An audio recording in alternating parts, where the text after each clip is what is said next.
You're listening to the WholeHog Football Podcast, sponsored by Bud Anderson Home Services, bringing you the latest news, position analysis, and more. Here's your hosts, Matt Jones and Scotty Bordelon.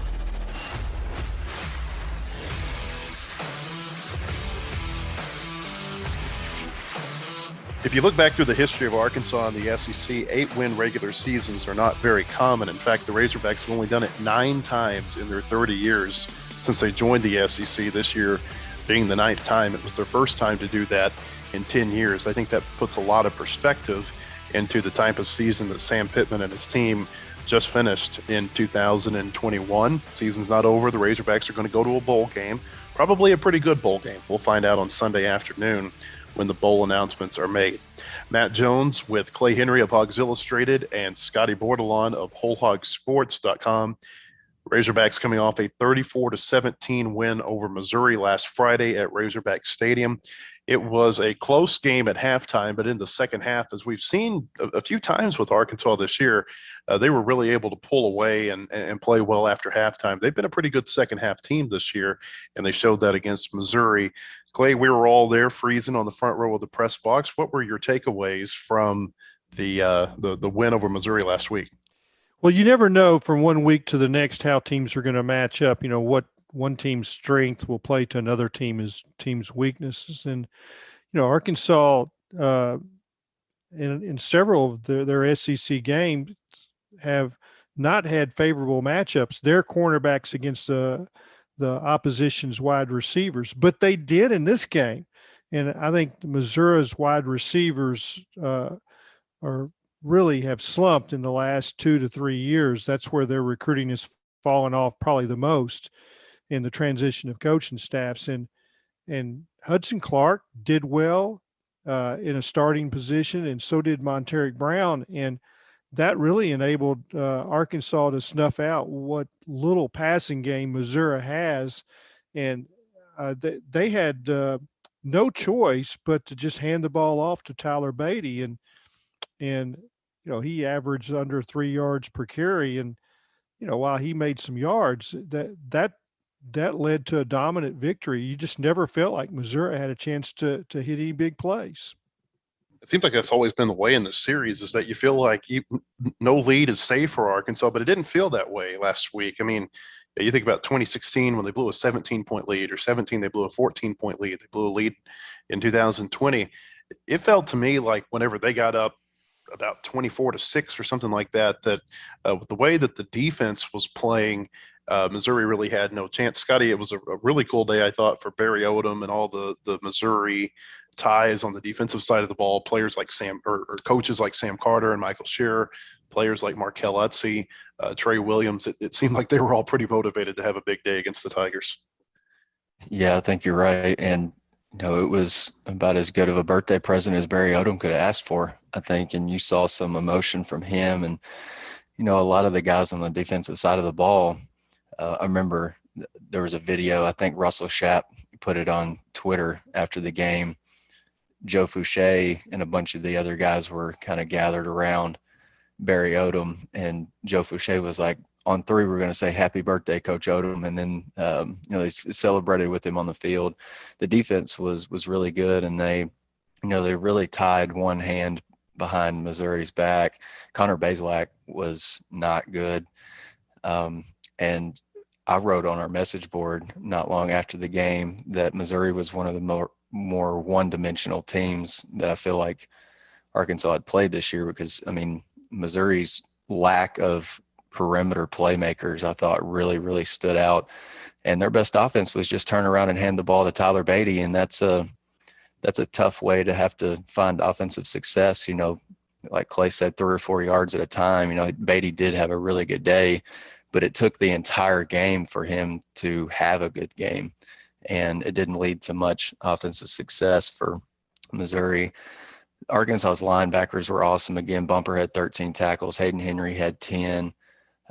They had Hayden had a tackle for a loss and a pass breakup, 2 quarterback hurts. He hit Connor Bazelak twice, about as hard as I think you can possibly hit somebody without drawing a penalty. And I thought Monteric Brown was good again. I think he's got a case. I don't know how strong it is, but I think he's tied for the league lead in picks with 5. He came up with another interception. He's had a really good year, and I think he's made a lot of money, especially down the stretch of this season. It's hard for cornerbacks to get interceptions. Usually, you're going to see a lot of them. It's safety, and it was clear for most of the season that teams were going away from Monteric, and he made big plays. And if you want to kind of roll through 3 games, the play that he made at LSU, and then the strip fumble against Alabama that gave the offense a chance to tie it up or go for the lead late in the Alabama game, and then the interception against Missouri that pretty much sealed that game. Those are game deciding plays, or in the Alabama case it could have been, but you just rarely do you see a cornerback make that number of plays 3 straight games this late in the season. Missouri just finished with 316 yards. 58 of those came on the last drive when it seemed like Arkansas was kind of playing a little bit of a prevent defense. They had some backups in there. The game was well in hand by that point, 34-9. Arkansas was leading when Missouri took the ball the last time. If you take that drive away, Arkansas held Missouri to 258 yards in 65 plays. And in today's game, that is an incredible defensive performance. Offensively, great game for the Razorbacks. Clay and I were talking about it throughout the game. All of their scoring drives included one big play. I think there was a chunk play of at least 32 yards on each drive. I can think of a big screen pass to Davion Warren and a reverse to Warren. Traylon Burks had a long touchdown pass and another long catch that got him down inside the 10-yard line. There was a big run in there. The chunk plays were really the difference in that game, but you get a few of them with the way your defense is playing, and that's the recipe for a win, Clay. Yeah, the way Missouri played, they decided to take away the run, and they played. Very few teams this year have played that heavy of a box, and so what happens is if you can pop the line of scrimmage or you can protect, you're going to have a big play with the speed Arkansas has at the skill position. I think that, of course, there was a long run by KJ Jefferson. He seems to have one of those every week, and it was a big play. I think Arkansas averaged 8 yards a snap, which is incredible. It probably would have, led to more points if they hadn't decided to slow it down a little bit in the fourth quarter and run the ball. It was a throttling because of the big plays. And again, it's you pick your poison. And I don't think too many teams this year wanted to put their defensive backs on an island against Traylon Burks. That's sure death. And I can remember UAPB loaded the box with 8 and played 0 safeties, and that was that game was over pretty fast. Missouri did pretty much the same thing with a little bit better players in the secondary, but you're asking for trouble, and you put all the receivers in one-on-one coverage, and that's what Missouri did. That's why the big plays were what they were. Turning around and handing the ball off has been really Arkansas's bread and butter on offense. I mean, that's all season. I mean, that's what they ideally want to do. You want to pick up maybe 4, 5, 6 yards on first down and get ahead of schedule, and then maybe hit teams with some play action type stuff down the field. But Missouri, like Clay said, they stacked the box and they pretty much took Arkansas's running backs out of the game. But I thought Arkansas did a good job of throwing some wrinkles in the run game. You got Davion Warren involved, and he ended up with a 32-yard run that kind of, I don't know, maybe loosened that defense up a little bit. KJ had a 49-yard run, so that was pretty impressive, I thought. And then KJ, he hit 4 passes of 15+ yards for 189 yards, and one went to Traylon, one went to Davion Warren, another to Traylon, and another to Keytron Jackson. I thought the ball that he threw to Keytron Jackson rolling to his left, and then he hit Keytron along the sideline, I thought that was maybe one of his better throws of the year. That was a phenomenal ball. The KJ, again, just had another efficient day, and, you throw in a couple of the runs that he had and the efficiency that he threw the ball with. I mean, that's how you have a pretty good day offensively. So Arkansas went 3 for 3 in trophy games. They beat A&M, they beat Missouri, they beat LSU. I don't know that winning the trophies are as big of a deal as it is just the fact that they beat those teams. I look at the SEC West kind of in a hierarchy. You've got Alabama obviously at the top, LSU and Auburn, and then there's Arkansas, the Mississippi schools, and I consider A&M in this class. And you're just kind of, jostling for position on an annual basis. And, there for so long, Arkansas was losing to A&M. And obviously, they were losing to LSU, losing to Missouri from the SEC East. And so that keeps them kind of at the bottom of the West. You beat those teams now, and it kind of puts you back on level footing, to where now if you want to get up to that Alabama level, I know they played Alabama well this year, you got to beat those type of teams first. And I think that's what was significant about winning those games.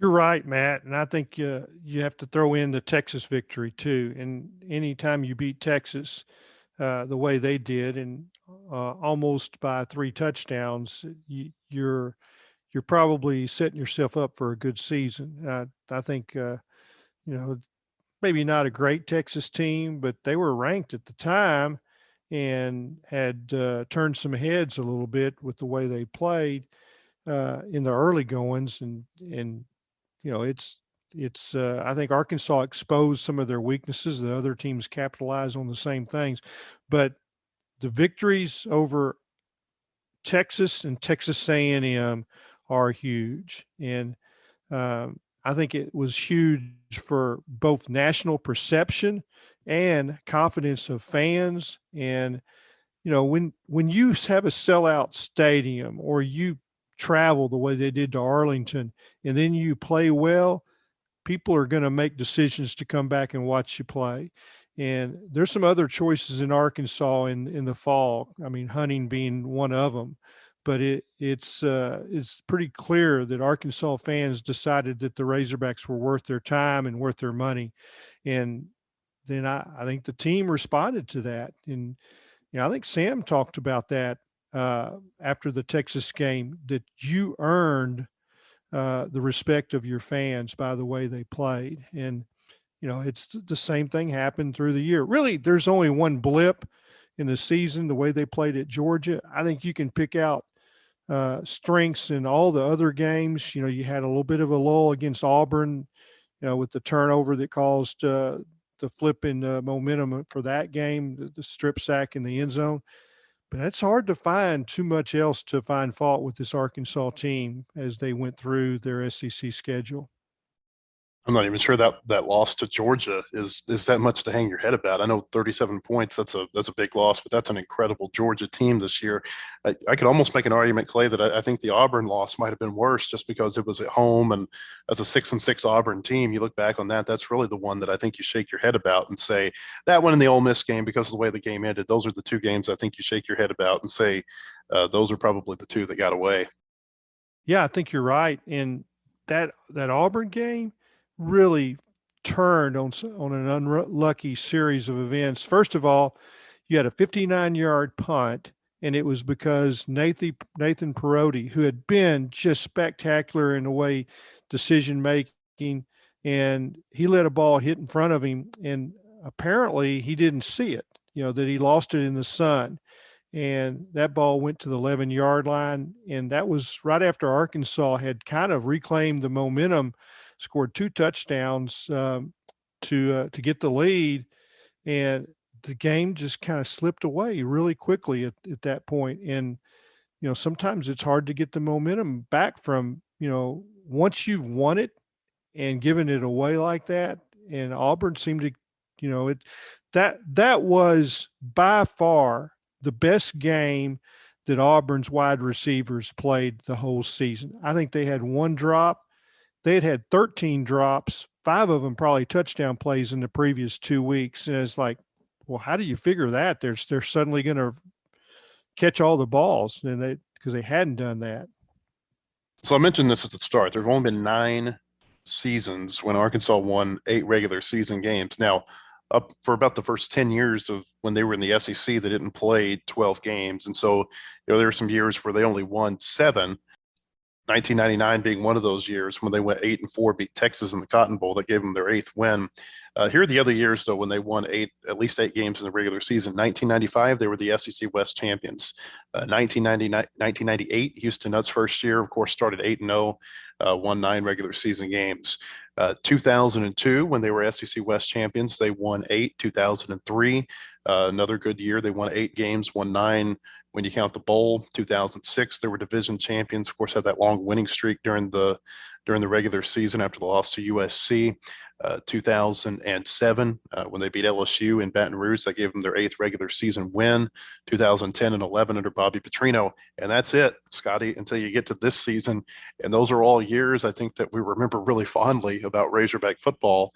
We'll see how the bowl game goes this year. You know, we'll talk about bowls here in just a minute, and the bowls that we think they could potentially make. This is going to be one of those years I think people remember really well, given where the program had been. I mean, this blows my mind. They won 8 regular season games this year. They had won 7 games combined the last 3 seasons. It really is remarkable. And, you know, you guys were talking about some of the games that maybe will define this season a little bit. Obviously, you won your 3 trophy games.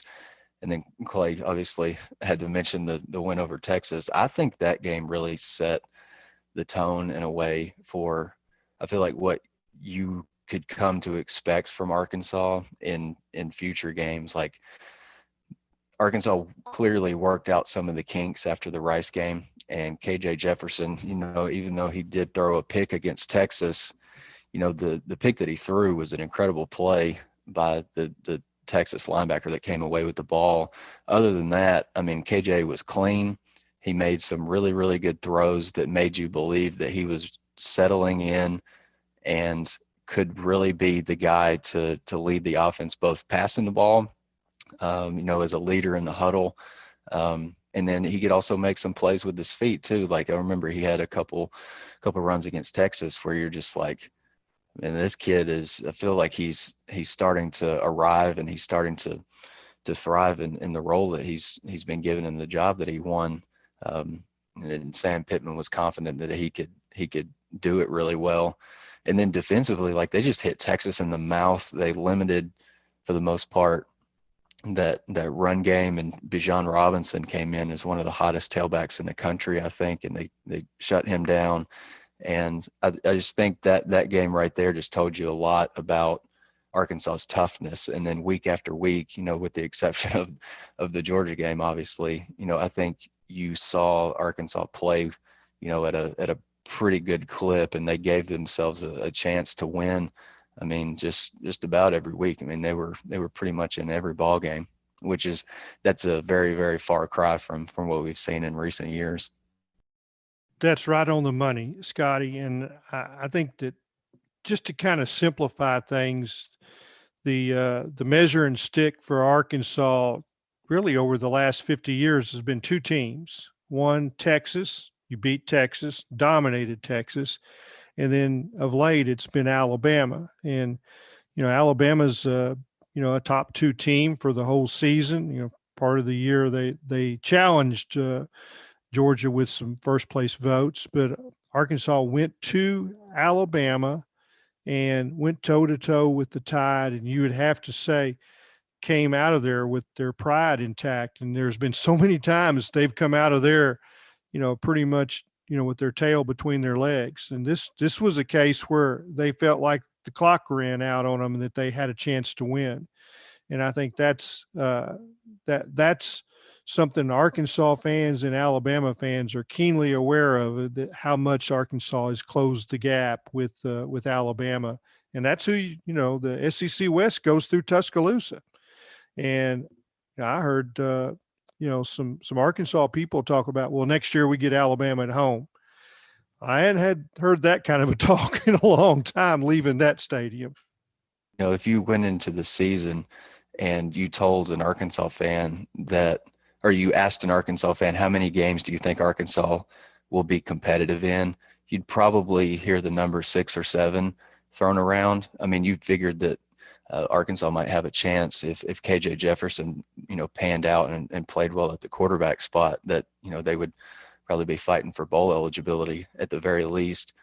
Arkansas was competitive in 11 games this year. And that's just, to me, in year two under Sam Pittman, I was expecting some progress. I don't think I was expecting them to compete in virtually, every ball game they played. That's pretty incredible. I think one of the strengths of this team is, flip from last year, that was one of the weaknesses, and that's special teams.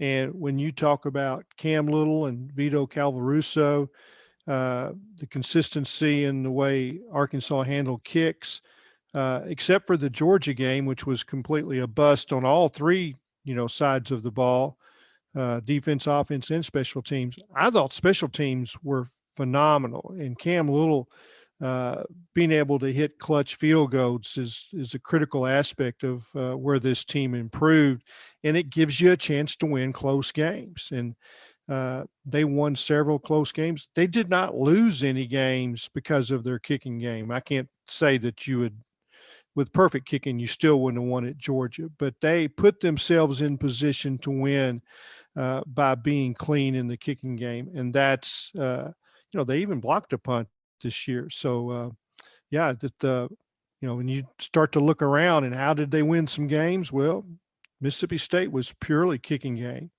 So that's another check mark in the Sam Pittman era. He's cleaned up the special teams for the first time in a long time.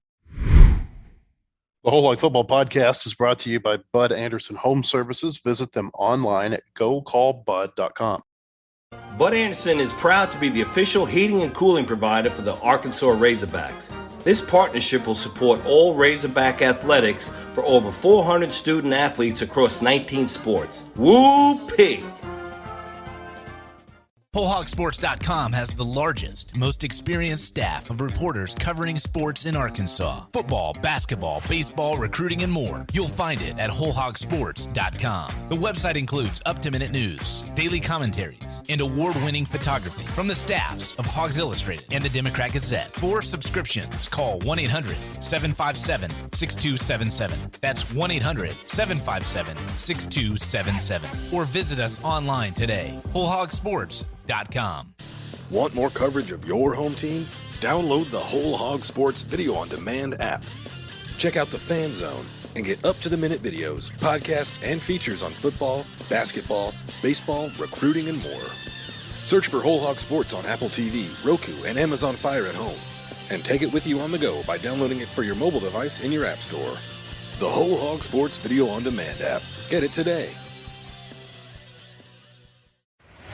Welcome back to the WholeHog Football Podcast. Back in November when Arkansas became bowl eligible, we talked about what bowls were kind of possible for this team. And at that time, we said that we thought the Citrus Bowl was out of reach and said that there were some things that could still happen. Arkansas was going to have to finish the season strong. They did, and other things happened. Texas A&M lost a couple of times in November, a game that at the time really people thought was a toss-up between A&M and Ole Miss. And then, of course, they had I don't think you can spin it any other way, just a bad loss in Baton Rouge at the end of the season when they did not play well. And then LSU scored a touchdown at the end to win it. Kentucky lost a game to Tennessee in November that kind of affects them. And so now when you look at the Citrus Bowl, it seems like it's a three-team decision that the Citrus Bowl is going to have to make between Arkansas, A&M, and Kentucky. Now, Kentucky was in the Citrus Bowl 3 years ago. Some of the bowl games, I don't know if the Citrus is like this, but some of them don't like to have teams, too regularly because they feel, I think, that it probably takes a little bit of the shine off of their bowl game. Arkansas hasn't been to Orlando since 2006. That was the division championship year when they had McFadden and Felix Jones. A&M's never been to Orlando for a bowl game. They've never played in it since it was the Citrus Bowl, Capital One Bowl, Tangerine Bowl, any of those. They've never played in Orlando for a bowl game. Clay, how strong do you think Arkansas's candidacy is for the Citrus Bowl? And if they fall beyond the Citrus Bowl, there's a pretty good feeling, I think, among most of us that they might get into another one of those Florida Bowls, whether it's the Gator Bowl or the Outback Bowl in Tampa. Yeah, all three of those are coveted, and you're talking about warm destinations as opposed to, the Liberty or Nashville where it's, going to be a little bit cooler. But I think they sit pretty good. I think that they're going to look at ticket sales and what Arkansas has sold, how many people they think they can bring, and they know that number. It's not, the fans are sent their list of bowl preferences and where they would buy tickets. In other words, they're already sold, and you'll sell some more. And I think you probably will have some fans that are jumping on the bandwagon because of the way the team played. And, after you see the matchup, you might like it.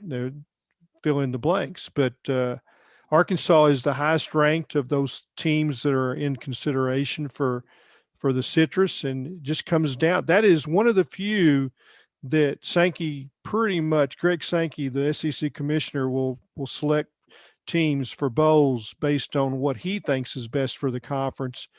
But the Citrus remains kind of independent of those thoughts that they can choose their team. So, Arkansas looks like an attractive team to me. Sam Pittman is, you can sell that to the local fans that buy tickets in Orlando. That's another part.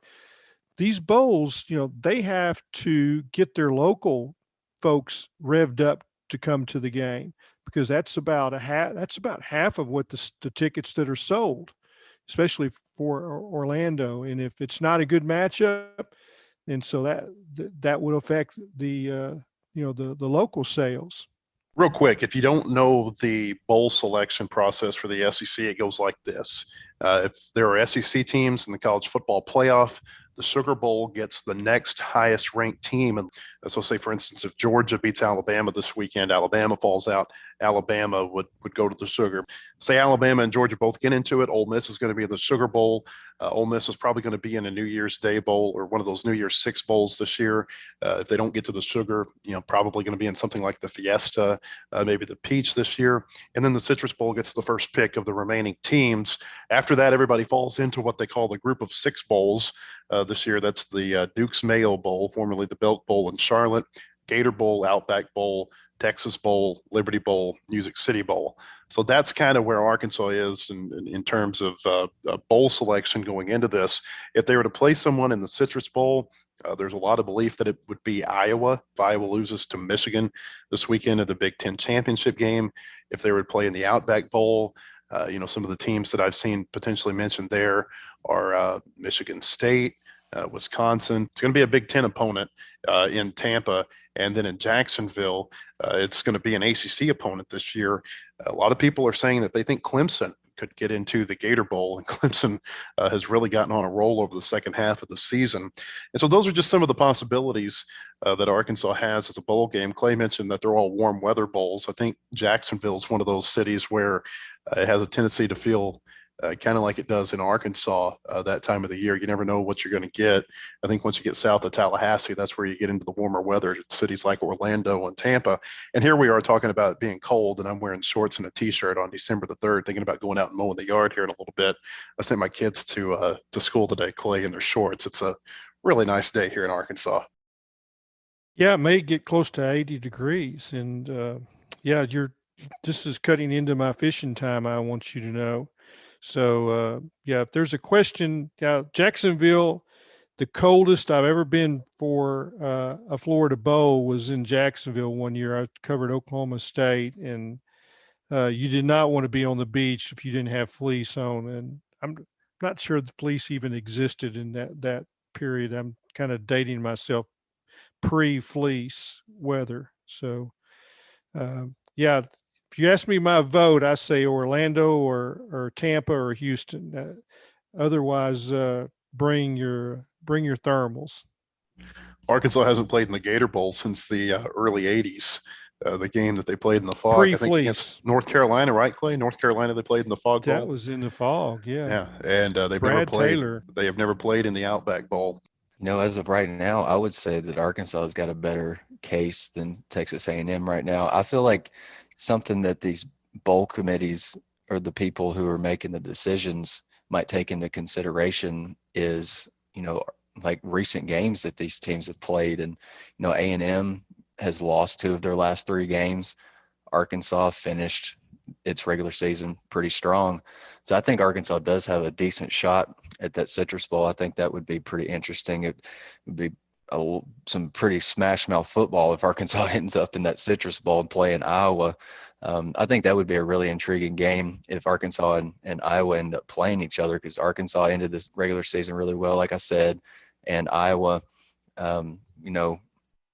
if they lose in the Big Ten championship game, and they were still playing in the Big Ten championship game, I mean, that'd be a pretty quality game. And I think a lot of people would be, maybe a little bit excited for it. I think Spencer Hall would probably like it, just because there'd be probably lots of whomping going on in that game. You might see lots of 8 and 9 man lines on both sides. I think Kentucky does have a pretty good case too, because they had a 9-win regular season. I'm looking at some projections on CBS Sports. They've got Arkansas playing Wake Forest in the Gator Bowl.